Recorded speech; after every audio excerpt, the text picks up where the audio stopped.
Hi guys, কেমন আছো তোমরা সবাই? আশা করি সবাই খুব ভালো আছো। Welcome to my channel Cloud9 আর ওয়েলকাম তোমাদেরকে আরো একটা নতুন ভিডিওতে। এই ভিডিওটা তাদের জন্য যারা প্রচন্ড রকম ভাবে ওভার থিঙ্ক করো, যারা না বলতে পারো না, যারা পয়সা বাজে জায়গায় খরচা করে ফেলছো কিন্তু কোনো কিছু সেভ করতে পারছো না, যারা সবসময় অন্যের সাথে কম্পিটিশনে জড়িয়ে পড়ছো আর ভাবছো নিজে কেন অপরচুনিটি পাচ্ছ না, আর যারা সবসময় কোনো কিছু লাইফে একটা ডিসিশনের জন্য সোশ্যাল অ্যাকসেপ্টেন্স তোমরা চাও, তাদের জন্য আজকের এই ভিডিওটা। Over thinking we more suffer in imagination than in reality. যে ঘটনাটা হয়তো তোমার সাথে লাইফে এখনো ঘটেইনি, আগেও আদে ঘটবে কিনা কোনো শিওরিটি নেই, সেই জিনিসটা নিয়ে আমরা এত এত বেশি চিন্তা করে ফেলি না, যার জন্য কিন্তু অনেক সমস্যা তৈরি হয়ে যায়। যেরকম অ্যাংজাইটি, স্ট্রেস, আমরা ঘুমোতে পারি না, আমাদের ক্রিয়েটিভনেস কমে যায়, আমরা সঠিকভাবে চিন্তা করতে পারি না, যার জন্য আমরা অপরচুনিটি মিস করি, আমরা খিটখিটে মেজাজের হয়ে যায়, যার জন্য আমাদের যে কটা রিলেশনশিপ ভালো রয়েছে সেগুলোও নষ্ট করে ফেলি। সব থেকে বড় কথা, আমরা সেলফ কনফিডেন্সটা হারিয়ে ফেলি, শরীরে বিভিন্ন রকমের অসুখ দেখা দেয়। তো স্টপ ওভার থিঙ্কিং। যে জিনিসটা তোমার লাইফে ম্যাটার করে সেই জিনিসে ফোকাস করো, যেটা ম্যাটার করে না সেই জিনিসে ফোকাস করার দরকার নেই। অফেন আমরা কোনো একটা ছোট্ট একটা বিষয় নিয়ে এত বেশি করে ভেবে ফেলি, সেটা ভেবে ভেবেই কিন্তু অনেক রকম প্রবলেম ক্রিয়েট করে ফেলি, আমরা নেগেটিভিটি অ্যাট্রাক্ট করে ফেলি ওভার থিঙ্কিং এর জন্য। তো চেষ্টা করবে সবসময় কোনো যে একটা ঘটনা হয়েছে সেটাকে জাস্ট কিছুক্ষণ breathe out and breathe in করে জিনিসটাকে ভাবনা চিন্তা করার, ওভার থিঙ্ক না করার। Is a fine line between একটা সঠিক ভাবনা চিন্তা করা আর ওভার থিঙ্ক করা। তো ট্রাই করবে, একদিন তো কিছু হয় না, বাট একদিন ডেফিনেটলি হবে। Second point is seeking for social acceptance. কোনো একটা লাইফে ডিসিশন নেওয়ার জন্য, একটা বড় মুভ নেওয়ার জন্য বা একটা বড় ডিসিশন নেওয়ার জন্য তুমি যদি সোশ্যাল অ্যাকসেপ্টেন্সের জন্য ওয়েট করো তাহলে লাইফে এগোতে পারবে না। সাপোজ আমার কাছেই বলছি, ডিভোর্সের যে ডিসিশনটা আমার নেওয়া ছিল সেটা আমি একটা অনেক বড় চিন্তাভাবনা করেই কিন্তু নিয়েছি। হাজব্যান্ড ওয়াইফের মধ্যে শুধুমাত্র ছোটোখাটো ঝামেলা হয়ে গেলে তারা ডিভোর্সের ডিসিশনে পৌঁছে যায় না, ডেফিনেটলি কোনো একটা বড় কিছু হয়ে থাকবে যার জন্য কিন্তু তারা এরকম একটা ডিসিশন নেয়।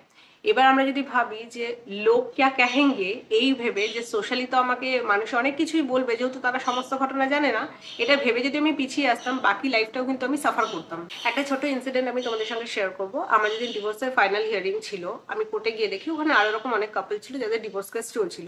এরকম একজন এজেড মহিলাকে আমি দেখি, যিনি 7 বছর না 8 বছর এরকম হাজবেন্ডের থেকে আলাদা রয়েছেন। তার ভাইয়ের সাথে এসছেন, উনিও ফাইনাল হিয়ারিং এর জন্য গেছে ওখানে।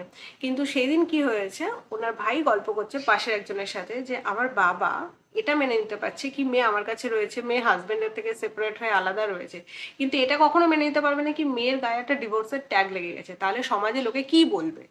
তো এই সোশ্যাল অ্যাকসেপ্টেন্স, যেটা কিনা আমাদের যারা বাবারা রয়েছে, কাকারা রয়েছে, বা আমাদের আগের জেনারেশন যারা রয়েছে তারা কিন্তু প্রচন্ড রকম ভাবে এটা করতো, যার জন্য কি হয়েছে ওই লেডি সাফার করেছে। ওই লেডি না লাইফে এগোতে পেরেছে, না কিছু করতে পেরেছে, না নিজের লাইফে, সে ফার্স্ট্রেটেড। সে ওখানে বসে গল্প করছিল, আমার সাথে অনেকক্ষণ কথা বলেছে। তার ভাই বলছিল যে আমি ফাইনালি নিয়ে এসেছি, আমার বাবা এটার পুরোপুরি এগেনস্টে, বাট আমি বলেছি এভাবে লাইফে চলা যায় না, একটা ডিসিশনে আসতে হবে। না লাইফে তুই কোথাও গিয়ে এগোতে পারছিস, না যে সম্পর্কটা ছিল সেটা থেকে পুরোপুরি বেরিয়ে আসতে পারতিস। তো সে তার দিদিকে নিয়ে এসেছিল ডিভোর্সের জন্য। তো এই সোশ্যাল অ্যাকসেপ্টেন্সের আমি আমার একটা এক্সাম্পল দিলাম বা আমার রিলেটেড একটা এক্সাম্পল দিলাম, বাট এরকম অনেক অপরচুনিটিস আমরা লাইফে পাই, সেগুলো আমরা অ্যাকসেপ্ট করি না just for seeking social acceptance. কি লোক কি বলবে, সমাজ আমাকে মেনে নেবে কিনা। নিজের যেরকম ভাবে ইচ্ছা সেরকম ভাবে বাঁচো, নিজের আর অন্যের কোনো ক্ষতি না করে। অন্য মানুষের ওপিনিয়ন নেওয়া ভালো, কিন্তু অন্য মানুষের নেগেটিভ ওপিনিয়ন নেওয়া ভালো না। অনেক মানুষ আছে যারা চায় কি বলতো, আমরা তাদের মতো করে বাঁচি, তারা যেভাবে লাইফ লিড করছে আমরাও যেন সেম ওয়েতে লাইফ লিডটা করি। এটা কি সম্ভব কখনো? আমি যদি চাই যে আমি যেভাবে লাইফ লিড করছি তুমি আমার লাইফটাই লিড করো, এটা কি পসিবল কখনো? কিন্তু তারাই চিন্তা ভাবনাটা করতে পারে না। তারা ভাবে যে তারা সমাজটাকে যেভাবে দেখে এসছে, তারা দুনিয়াটাকে যেভাবে দেখে এসছে, আমরাও যেন ঠিক তাদের পথ অনুসরণ করে, তাদের মতো করে, তারা যেভাবে বাঁচছে আমরাও সেভাবে বাঁচি। That is not possible. সবার লাইফ ডিফারেন্ট, সবার লাইফের হাসেল আলাদা, তো সবার লাইফ লিড করার তারিকাও আলাদা। আবারও বলছি, নিজের কোনো ক্ষতি না করে, অন্যের কোনো ক্ষতি না করে, যেটা মনে হচ্ছে তোমার জন্য বেটার, তোমার জন্য ভালো, সেটা কিন্তু অবশ্যই করা উচিত without seeking for social acceptance. অনেকেই এটা বলে কি আমার লাইফে অপরচুনিটিসই আসে না। অপরচুনিটিস আসে, বাট আমরা দেখতে পাই না। কেন দেখতে পাই না? কারণ আমরা অন্যরা কি অপরচুনিটিস পাচ্ছে সেটা সবসময় দেখি। সাপোজ দুটো বন্ধু আছে, তারা একই কলেজ থেকে পাস করেছে, অ্যান্ড তারপরে একজন চাকরি পেয়ে গেছে একটা খুব ভালো কোম্পানিতে, আর একজন চাকরি পায়নি। আর একজনের টার্গেট হচ্ছে, আমরা যেহেতু দুজনে একই কলেজ থেকে পড়ে বেরিয়েছি, একই সাবজেক্ট নিয়ে পড়ে বেরিয়েছি, আমাদের মার্কস অলমোস্ট সেম ছিল, ও যেখানে কাজ পেয়েছে আমাকে ওখানেই কাজ পেতে হবে। কিন্তু আমি ইন্টারভিউ ক্র্যাক করতে পারছি না ওই কোম্পানিতে। অ্যান্ড আমি লাগাতার ট্রাই করে যাচ্ছি, কিন্তু আমি ওই কোম্পানিতে ঢুকতে পারছি না, ওই পজিশনেও পাচ্ছি না যে পজিশনে সে বসে আছে। হয়তো তোমার কাছে আরও ভালো অপরচুনিটিস আছে, ওর থেকে আরও ভালো হয়তো কোম্পানি আছে যেখানে গিয়ে তুমি ইন্টারভিউ ক্র্যাক করতে পারো, যেখানে তুমি আরও বড় পজিশনে আরও বড় টাকা স্যালারিতে তুমি চাকরি পেতে পারো। কিন্তু আমরা সেখানে ট্রাই করছি না। আমরা কি করছি, এক্ষেত্রে কম্পিটিশনে চলে আসছি কোনো একটা পার্টিকুলার মানুষের সাথে, যে ওই মানুষটা যেখানে কাজ করছে আমাকে সেখানে কাজ করতে হবে, ওই মানুষটা যে পজিশনে কাজ করছে আমাকে সেই পজিশনে বা তার থেকে বেশি পজিশনে যেতে হবে। কিন্তু তার জন্য কি হয়েছে, আমি যেখানে আমার অপরচুনিটিস রয়েছে সেই অপরচুনিটিসটাকে আমি হারাচ্ছি, অ্যান্ড যেখানে আমার অপরচুনিটিস নেই সেইটা কিন্তু আমরা ঠক ঠক ঠক ঠক করে যাচ্ছি। বলে না ভগবান সব দরজা একসাথে বন্ধ করে না, একটা দরজা বন্ধ থাকলে ডেফিনেটলি একটা দরজা কোথাও না কোথাও খোলা আছে, কিন্তু সেটা কোন দরজা খোলা আছে সেটা তোমাকে ফাইন্ড আউট করতে হবে। সমস্ত কিছু সবসময় তোমার হাতের সামনে দিয়ে দেওয়া হয় না যে তুমি নাও অ্যান্ড তোমার কাজে লাগাও। সবসময় আমাদেরকে কি করতে হয়, খুঁজতে হয় কোথায় অপরচুনিটিস রয়েছে যেটা আমি আমার লাইফে কাজে লাগাতে পারবো। এটা একটা এক্সাম্পল দিলাম, এরকম ভেরিয়াস এক্সাম্পল রয়েছে। সবসময় চেষ্টা করবে যে অন্যকে দেখে কম্পিটিশন না করার, নিজের সাথে কম্পিটিশন করো। নিজে কোন জায়গায় বেটার সেটা বুঝতে পারো, নিজে আগের দিনের থেকে আজকে বেটার হয়েছে কিনা সেই জায়গাটা আমাদের লক্ষ্য রাখতে হবে। অন্যকে দেখে ইন্সপায়ার হওয়া ভীষণ ভালো কথা, কিন্তু অন্যর সাথে কম্পিটিশন করা কিন্তু এটা নিজের ক্ষতি করে। নিজের সাথে কম্পিটিশন করো, আগের দিনের থেকে তুমি আজকে বেটার হয়েছে কিনা সেটার উপর ফোকাস দাও। সাপোজ দুজন যদি দৌড়ের রেসে যায়, একজন দৌড়ে দেখবে পার হয়ে যাচ্ছে, আরেকজন যদি কন্টিনিউয়াসলি ও দৌড়ে কত তাড়াতাড়ি যাচ্ছে সেটা ফোকাস করতে থাকে, তাহলে নিজের কম্পিটিশন থেকে নিজেই হেরে যাবে। আমার বাড়ির অপোজিট আগে একটা ডগি ছিল, এখন দুপাশে আরো দুটো ডগি এসছে, আর তিনজনে ব্যালকনির মধ্যে ঘুরে তিনজনে মিলে একদম বার্কিং এর কম্পিটিশন করে যে কে কত জোরে চিৎকার করতে পারে। তো ব্যাকগ্রাউন্ড নয়েজ আসলে সরি। না বলতে না পারাটা একটা অক্ষমতা, সেটা আমার মনে হয়। আর আমি এই ব্যাপারে অক্ষম ছিলাম, আমি না বলতে মানুষকে পারতাম না। একটা কোনো সিচুয়েশনে হয়তো আমি না বললে বেরিয়ে যেতে পারবো, আমার কোনো পরে সমস্যা হবে না, কিন্তু আমি যদি হ্যাঁ বলি তাহলে হয়তো আমার পরে কনসিকুয়েন্সেসগুলো নিতে হবে। কিন্তু হ্যাঁ বলাটা অনেক সহজ, না বলাটা অনেক কঠিন, যার জন্য এরকম অনেক সিচুয়েশনে আমি হ্যাঁ বলে প্রবলেমে পড়েছি, তারপরে তার কনসিকুয়েন্সেসগুলো আমাকে ফেস করতে হয়েছে। বাট এখন আমি কিন্তু মুখের ওপর ডিরেক্ট না বলে দিই। হয়তো আমাকে রুড শোনায়, বাট আমার কিছু করার নেই। এরকম অনেক মানুষকে আমি বলছি, হেল্প করেছি। একটা তাদের প্রচুর খারাপ টাইম ছিল বা দেখার কেউ ছিল না এখানে, বা কিছু একটা হয়েছে, সামহাও আমি হেল্প করেছি উইদাউট এনি এক্সপেকটেশন কি রিটার্নে আমিও কিছু পাবো। কিন্তু আমার যে পিরিয়ডটা গেল, অনেক সময় আমি অনেকের কাছ থেকেই শুনেছি তারা আমার এই সেন্সিটিভ জিনিসটা নিয়ে হাসাহাসি করেছে, তারা এই সেন্সিটিভ জিনিসটা নিয়ে অন্যদের সাথে বাজে কিছু ডিসকাস করেছে। তারা যখন এখন কোনো বিষয় নিয়ে আমার কাছে হেল্প চাইতে আসে, আমি সোজা না বলে দিই। এই কারণে না বলে দিই, আমার কোনো এক্সপেকটেশন নেই তাদের থেকে যে তারা আমাকে রিটার্নে কিছু করবে, বাট আমি এটা এক্সপেক্ট করেছি কখনো যে তারা আমার নামে কি উল্টোপাল্টা কথা কাউকে বলবে। মাঝে মাঝে না বলা অ্যান্ড একটুখানি রুড হওয়া এটা ভালো, নিজের ভালোর জন্য। কারণ আমাদের সমাজে এরকম অনেক মানুষ রয়েছে যারা যাদের প্রবলেমের সময় তোমাকে এমনভাবে ইউজ করবে, এমনভাবে তুমি চাইলেও না করতে পারবে না।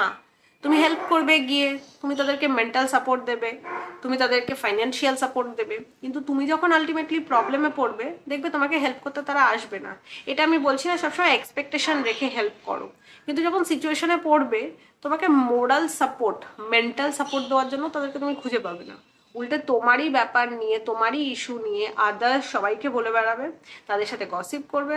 আমি কখনো কারোর হেল্প ভুলি না, কিন্তু আমি কখনো কাউকে যদি হেল্প করি সে আমার নামে এরকম রাবিশ চারিদিকে বলে বেড়াবে, আমি সেটাও কখনো অ্যাকসেপ্ট করি না।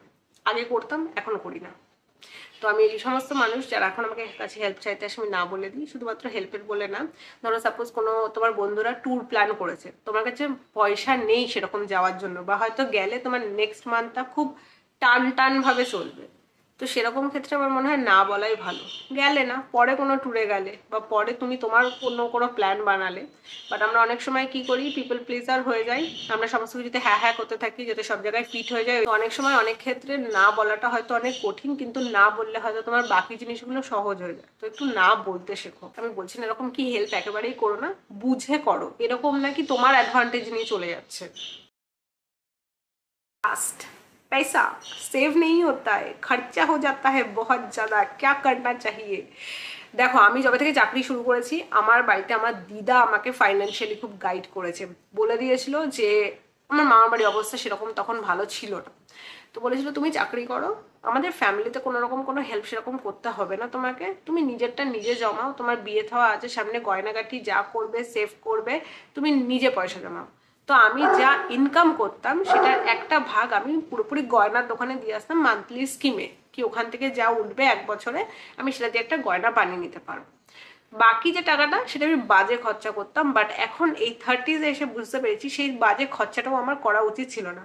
আমরা জেনারেলি কি করি, যা টাকা আমাদের পার মান্থ ধরো আসছে জব থেকে, একটা ফিক্সড ইনকাম, সাপোজ আমি 10,000 টাকা পাচ্ছি মাসে, 10,000 টাকা কি করি, আমাদের কিছু কিছু যেগুলো বেসিক খরচা থাকে যেগুলো দিতেই হয়, কারোর হয়তো ইএমআই চলছে, কারোর ভাড়া চলছে, ইলেকট্রিসিটি বিল, মুদিখানার দোকান, সবজি, এগুলো আমাদের করতেই হবে।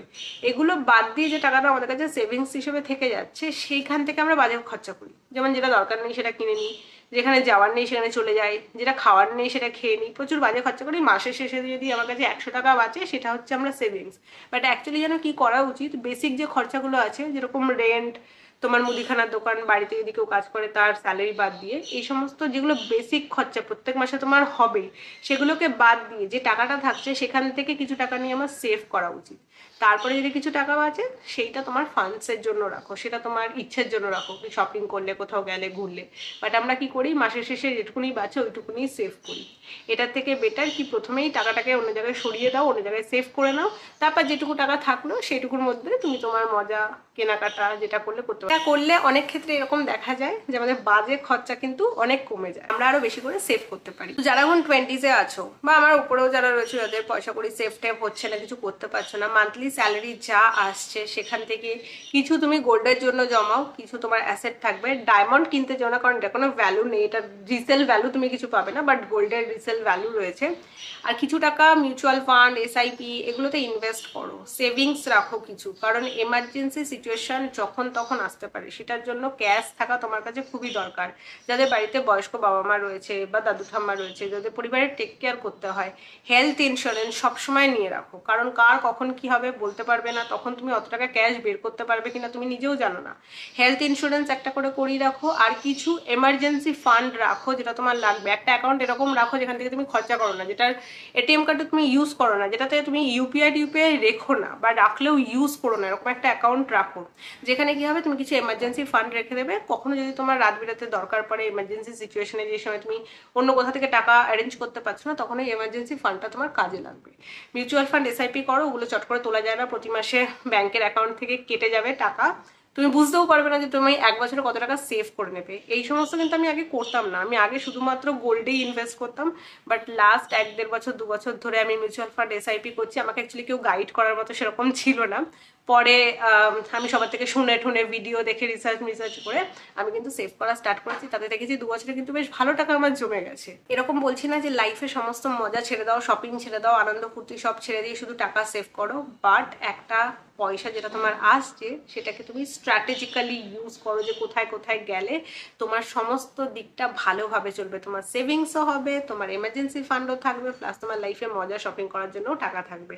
তো আমাদের ওয়াইজলি ওই জিনিসটা দেখতে হবে। আজকে ভিডিওটা এই পর্যন্তই রাখলাম, আশা করি এই ভিডিওটা অনেকের জন্যই হেল্পফুল। যদি এরকম ভিডিও আরো দেখতে চাও নিচে কমেন্ট সেকশনে কমেন্ট করে জানিও। ভিডিওটা ভালো লাগলে একটা লাইক করে দিও, আর যারা এখনো পর্যন্ত সাবস্ক্রাইব করোনি অবশ্যই সাবস্ক্রাইব করে নিও। Thank you so much for watching, bye, I love you all, see you soon, tata.